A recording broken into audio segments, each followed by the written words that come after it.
అన్ని సర్వేలు కూడా అవే చెప్తున్న పరిస్థితి. తాడేపల్లిగూడెం జనసేనదే. నెక్స్ట్ నర్సాపురం నియోజకవర్గం. బొమ్మిడి నాయకర్ 2019 ఎన్నికల్లో జనసేన పార్టీ అభ్యర్థిగా పోటీ చేసి 2వ స్థానానికి పరిమితమయ్యారు. జస్ట్ ఒక 5,000 ఓట్ల తేడాతో ఓడిపోయిన పరిస్థితి. అప్పుడు ముదునూరి ప్రసాద్ రాజుకి మీ కొత్తపల్లి సుబ్బారాయుడు సపోర్ట్ చేశారు.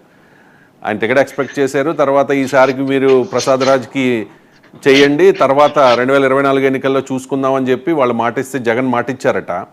నా ఇంటర్వ్యూలోనే చెప్పారు కొత్తపల్లి సుబ్బారాయుడు గారు.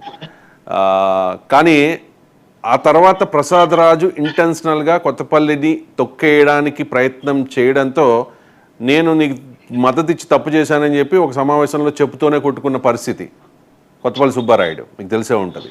సో ఇప్పుడు కొత్తపల్లి సుబ్బారాయుడు జనసేనలో జాయిన్ అయిన తర్వాత అక్కడ టికెట్ ఎక్స్పెక్ట్ చేశారు. ఈసారి టికెట్ ఇవ్వడం కుదరదన్నారు. ఆయన ఒప్పుకుని మనస్ఫూర్తిగా బొమ్మిడి నాయకర్కి సపోర్ట్ చేస్తానని పవన్ కళ్యాణ్కి హామీ ఇచ్చారనేది ప్రచారం.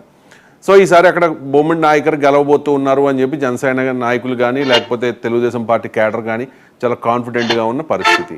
మీరు క్షేత్రస్థాయిలో అక్కడ పర్యటించారు కాబట్టి అక్కడ ఫలితం ఏ రకంగా ఉండవచ్చు నర్సాపురంలో? ఆయన బొమ్మిడి నారాయణ నాయక్ ఆయన పేరు. మత్స్యకారులు నర్సాపురం వచ్చే ఒక విషయం ఏంటంటే ఇక్కడ రాజులు మత్స్యకారులు వీళ్ళందరూ కూడా ఇక్కడ లైమ్ లైట్ లోకి వచ్చారు. కానీ వాస్తవానికి నర్సాపురం ఎమ్మెల్యే సెగ్మెంట్ కాపుంది.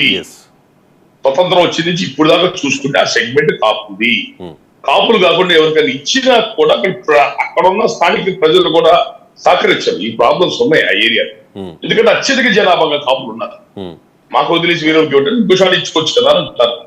వేరే ఇచ్చుకోండి సార్, మీ ఉన్న చోట కాపులు బలంగా ఉన్న చోటే మా సీట్ కూడా తీసేస్తారు ఏంటని చెప్పని గతంలో ఇష్యూస్ జరిగింది. పోయినసారి జనసేన పార్టీ మత్స్యకారులకు ఇవ్వాలని బొమ్మిడి నాయక్ గారికి ఇస్తే అక్కడ లోకల్ ఇదే ప్రాబ్లమ్స్ వచ్చినాయి. ఈ ప్రాబ్లమ్స్ వచ్చే మనకు ఆ గెలుపుకి కొద్దిగా ఆయన మంచి ఓట్లు వచ్చినాయి.